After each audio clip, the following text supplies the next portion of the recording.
자, 안녕하십니까. 저는 운정신도시 내에서 돈벌기 프로젝트를 감행하고 있는 운정대우부동산 대표 박재삼입니다. 반갑습니다.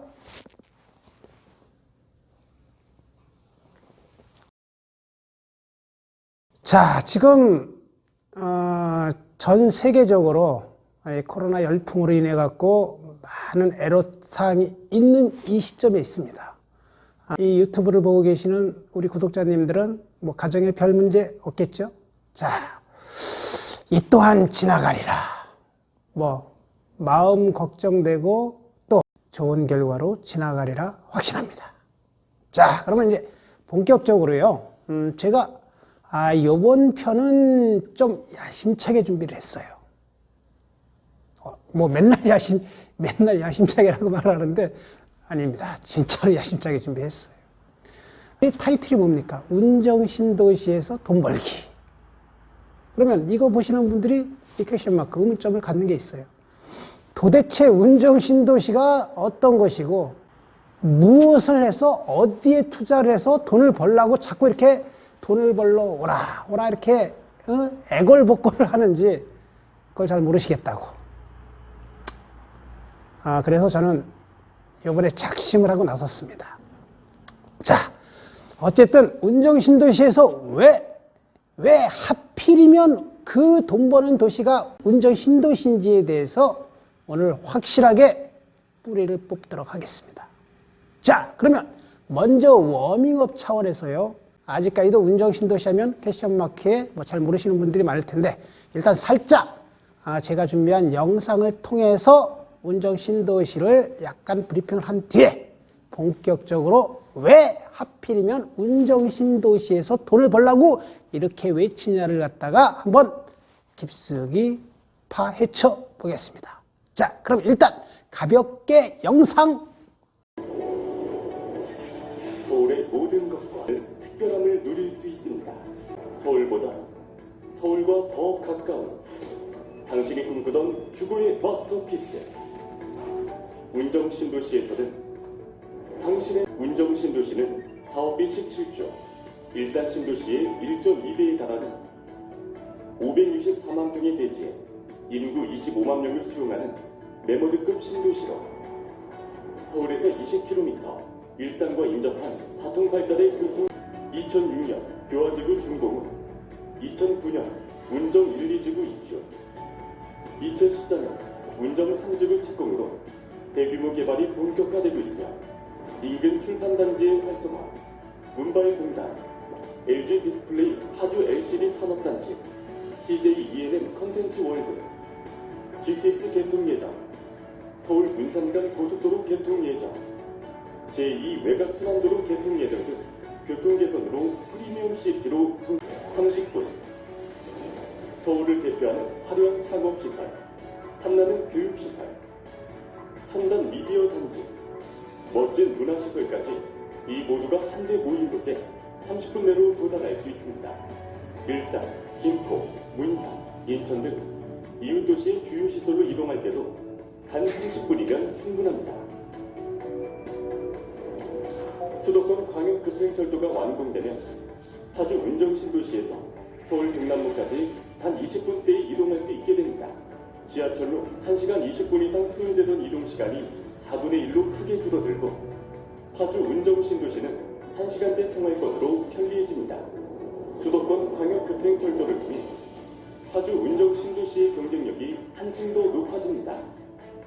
운정신도시는 서울의 모든 것과 서울에서 누릴 수 없었던 특별함을 누릴 수 있는 마지막 숨겨진 보석으로 빠르고 가까운 공원 녹지 비율 27%, 운정호수공원을 비롯한 103개의 다양한 공원들은 운정신도시는 도시의 중앙순환 링도로를 중심으로 산업, 문화, 보행, 이벤트가 함께하는 문화 공간을 배치하여 다채로운 즐거움이 넘치는 안전한 교육시설인 혁신학교, 해마을 도서관 등의 명품 교육 환경은 또 하나의 자부심입니다.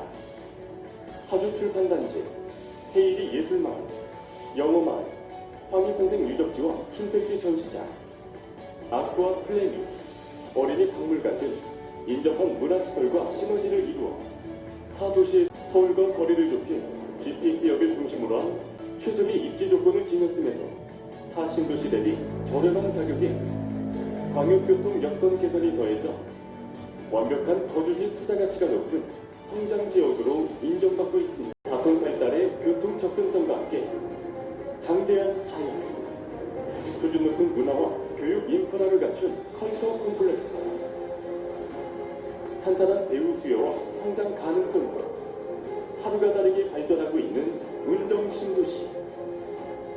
운정 신도시는 오늘보다 내일이 더 기대되는 신도시의 역작으로 누구나 살고 싶고 머물고 싶은 고품격 시티가 될 것입니다.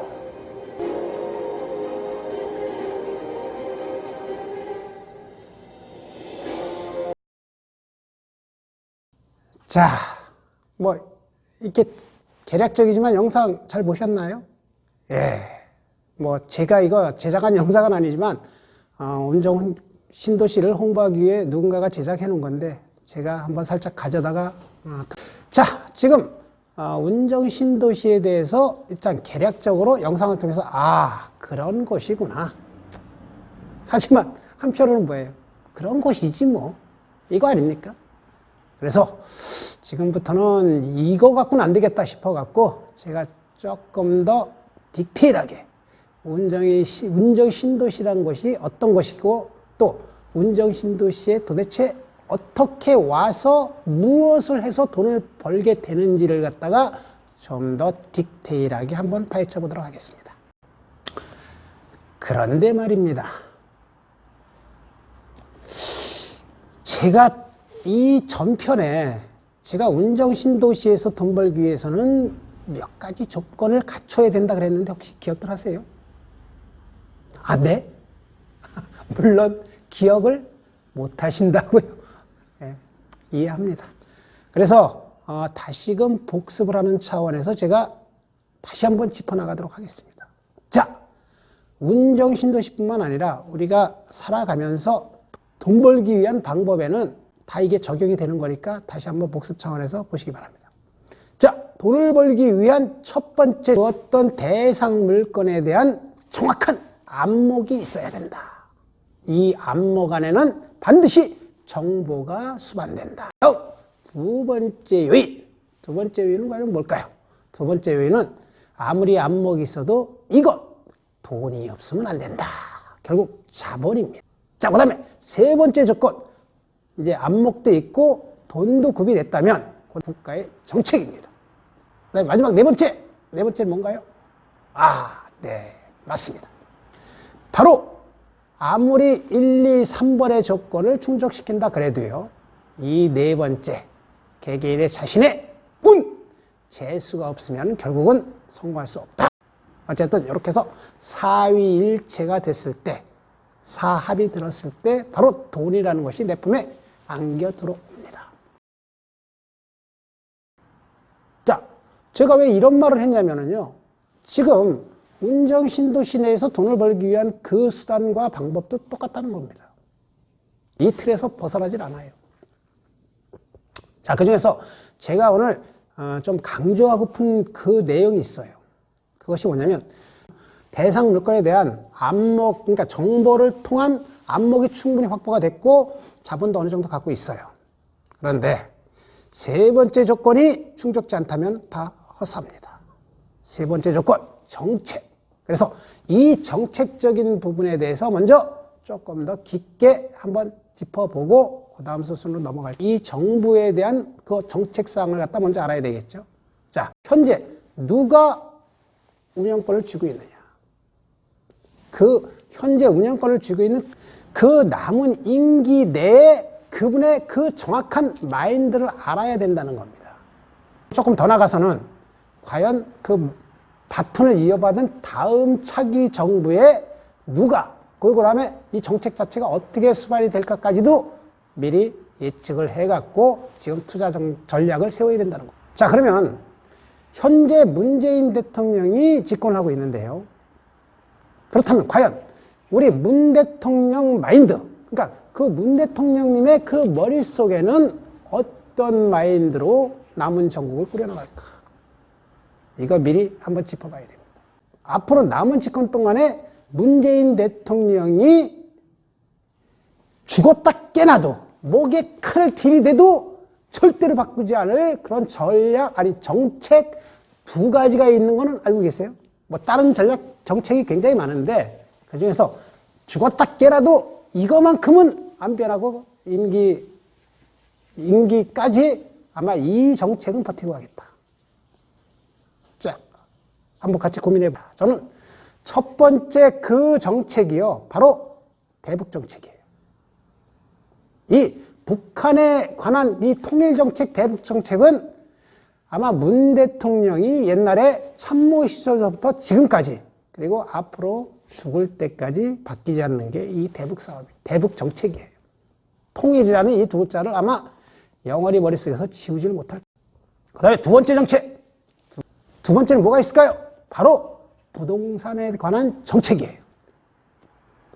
이 두 가지 정책이 임기 말까지 절대로 변하지 않고 그대로 된다는 거죠. 자, 그렇다면 그런데 좀 재미있는 사실이 있어요.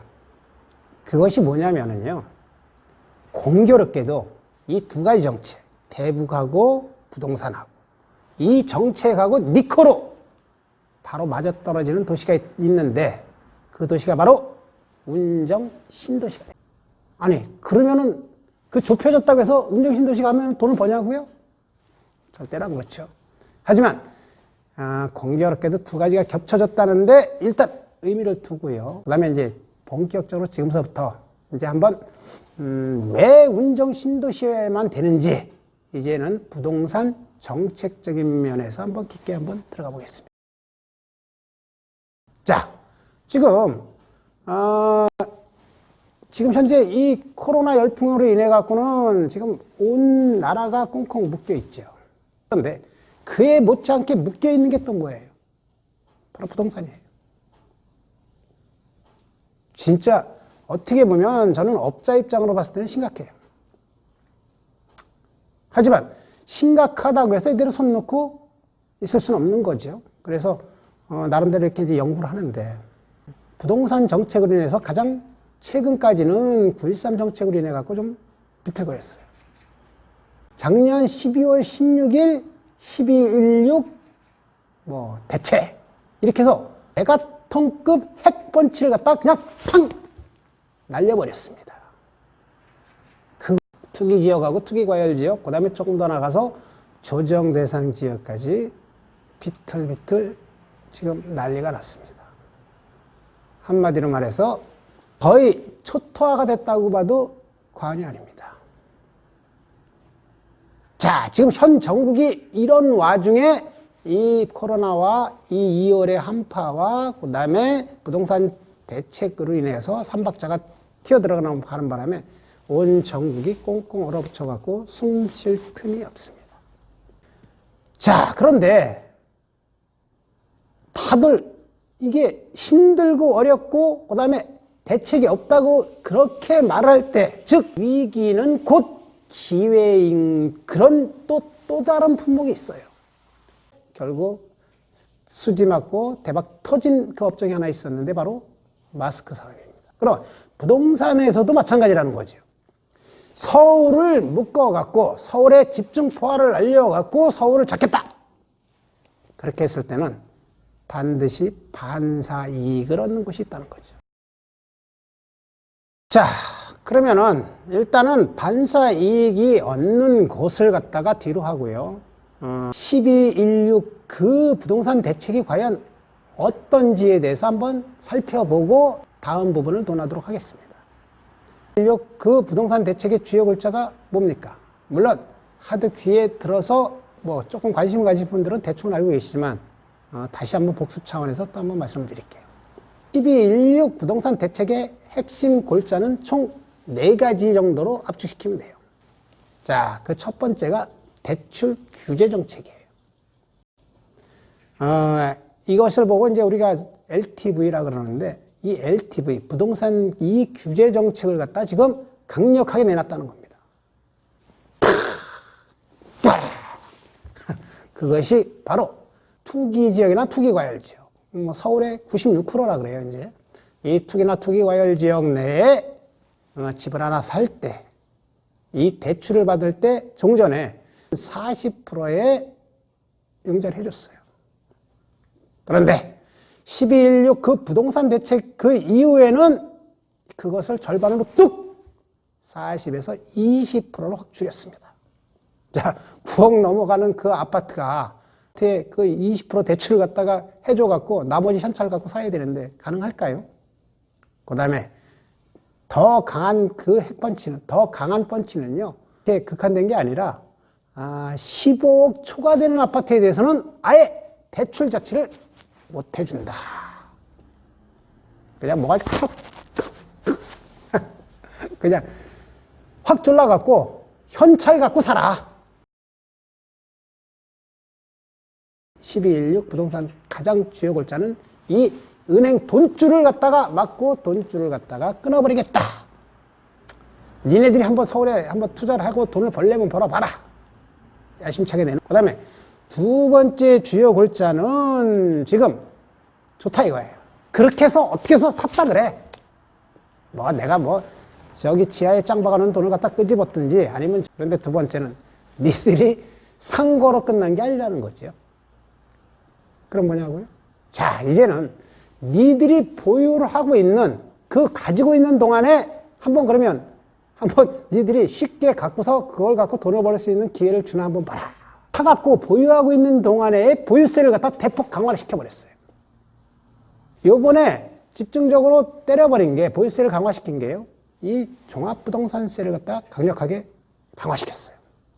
이게 우리가 다주택자라고 이제 딱 얘기하는 것이요, 전국, 그러니까 비조정 지역에는 세 채까지는 다주택자로 인정을 안 합니다. 그러니까 세 채까지는 인정을 하고요. 저기 투기과열 지역이나 조정 대상 지역에서는 한 채 이상 가지면 다주택자로 갖다 이제 간주를 하겠다는 거예요. 전에는 조정 대상 지역 같은 경우에는 1주택에 플러스 한 주택을 더 살 수가 있었어요. 사게 되면, 아니 뭐 지금도 살 수는 있는데, 그때 사게 되면은 종합부동산세를 그냥 200% 정도를 물려갖고 세금을 부과를 했습니다. 그런데 이번 대책 이후에 바뀐 그 세율이 뭐냐면, 조정 대상 지역에서 한 가구를 갖고 있는 분이 또 한 가구의 주택을 구입을 했다. 뭐 현찰이든 뭐 대충 20%를 받든 어쨌든 제주껏 구입했다. 그랬을 때 종합부동산세를, 종부세를 200%에서 300%로 대폭 강화시켜서 물리겠다. 이것이 주요 골자입니다. 그래서 두 번째 주요 골자가 이제 종부세 강화, 그러니까 보유세 강화. 그 다음에 이렇게 해서 이제 좋아요. 그러면 좋다 이거야. 그러면 좋다. 네가 이기나 내가 이기나 한번 해보자. 그래서 이분이 오기가 있어요, 이제. 그렇죠. 사람이 오기가 있어야 돈도 버는 겁니다. 그래서 이제 첫 번째, 뭐 어쨌든 수단방법 가리지 않고 샀고, 그다음에 두 번째, 보유세 내가 내겠다. 그러니까 정부 또한 오기가 있는 거 아닙니까? 약이 바싹 올라갔고 하는 말이, 그럼 니들 한번 제대로 팔아먹나 한번 보자. 아니 팔아야지 이윤이 남겨야 돈을 버는 거 아닙니까? 내가 금송아지 뭐 저기 임야 뭐 수천 수만 평 곳간에 가득 있으면 뭐 할 거예요? 결국은 빼내갖고 현금화를 시켜야지만이 그거는 재산 증식이 되는 거거든요. 그럼 팔을 때 내는 세금이 뭐예요? 양도소득세입니다. 이 양도소득세마저도 강화를 시켰어요. 자, 공제받는 부분이 있었는데 그것이 될 때마다 장기보유 특별공제라는 것을 해줬어요. 그런데 이 부분에 또 칼날이 들이댔습니다. 양도소득세에서 가장 크게 적용되는 게 주택의 이 수를 갖고 따지는 거예요. 물론 1가구 1주택은 비과세 아시죠? 그 다음에 1가구 2주택, 1가구 3주택 뭐 이렇게 해서 이제 점차로 세율이 중과가 입주권을 딱지라 그러는데 이 딱지인 입주권에 대해서 주택수로 부과를 해갖고 세금을 매겨버렸어요. 그리고 흔히 얘기해서 우리가 정상적으로 분양받는 분양권에 대해서는 세금이 없었거든요. 그런데 이번에 바뀐 그 내용 자체가 입주권뿐만 아니라 분양받는 분양권도 주택으로 갖다 세겠다. 그래서 다주택자로 딱 때려갖고 장기보유 특별공제 막아버리겠다. 요게 주요 골자예요. 그 다음에 또 한 가지. 임대사업자한테도 메스를 들이댔다는 거죠.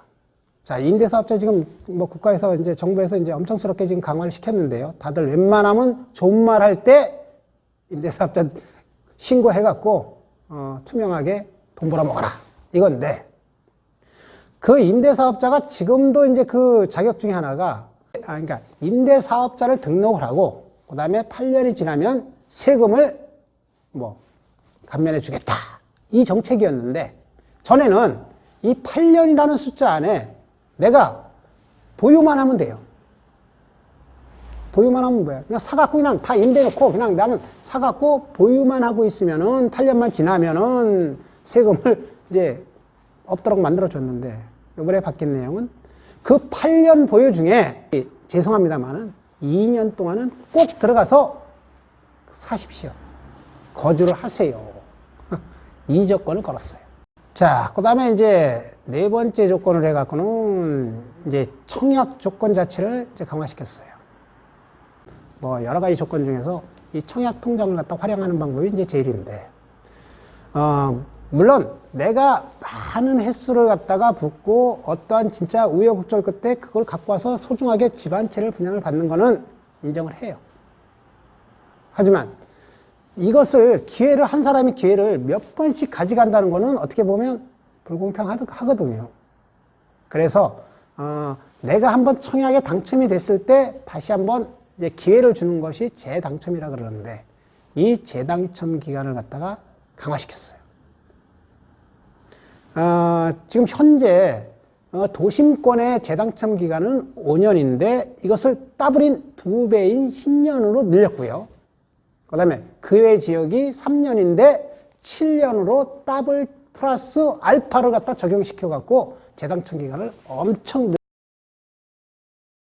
그리고 이 청약 통장에 대해서 이제 말이 나왔으니까 조금 여기서 보충을 하고 넘어갈게요. 뭐가 이제 보충을 하냐면, 우리가 흔히 얘기해서 청약 통장을 갖고 전에 이 파는 사람들이 있어요. 거래를 남한테 팔아갖고 그거로 인해 갖고 뭐 당첨이 되면 조금 이제 소득을 보시는 분들이 있었거든요. 앞으로 절대로 죽었다 깨나도 빌려주면 안 돼요. 진짜로 안 됩니다. 그 이유는 이렇게 법에서 재당첨 기간을 갖다 자꾸 늘려버리면, 지금 한번 써먹었을 때 정말 서민들이 돈을 벌 수 있는 가장 유일한 방법이 분양을 통해 갖고 돈을 버는 방법인데, 근데 그 자격이 되는 청약 자격을 갖다 세상에 1,000만 원 정도를 이렇게 팔아버린다면, 막말로 서울에 아파트 당첨, 아니면 웬만한 도시 당첨 한번 됐을 때 분양권 자체로 해갖고 내가 들어갔을 때 살았을 때 그 이득이 얼마나 되는지 계산해 보셨어요? 적게는 몇 억서부터 많게는 수십억에 달하는 그 이득을 얻을 수 있는 기회를 갖다가 기껏 500, 1000에 그냥 날려버리는 거예요. 거기다가 법적으로 그거 하지 말라 그래갖고 목에 칼 대고서 니들 뭐 이런 어려움을 놔두고 왜 그거 청약 통장을 갖다가 그거 팔아먹어요? 그렇게 만약에 꼬드기면은 고발해버리세요. 이거 안 됩니다. 진짜로 이건 억울한 거예요. 그렇지 않아요? 아니, 자기가 7년, 10년 이게 알뜰살뜰 모아갖고 그거 해갖고 간신히 분양 자격 조건 만들어 놓고 좀 1순위 정도 만들어 놨는데 그걸 홀라당 뺏어가갖고 지들이 화갖고 자기네들은 작게는 수억, 많게는 수십억 챙겨 먹으면서 그거 똘랑 뭐 한 500원, 1000 무슨 껌값이야. 아유, 절대로 통장 주면 안 돼요. 꼭 갖고 계시다가 분양을 꼭 받으세요.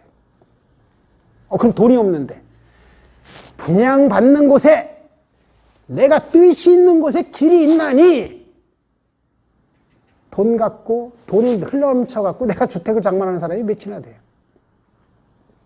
절대로 안 됩니다. 절대로 네버. 이 정도인데도 또 파르시는 분이 있어. 자 이렇게 해서 이제 내가 여기에 이제 한 가지 덧붙인다면 바로 요것도 이제 작년 말 11.6 대책 그와 같이 맞물려서 이제 터진 거죠. 이것도 이제 모자라니까 투기적이나 투기과열 지역 내에서, 그러니까 주로 서울이 해당돼요.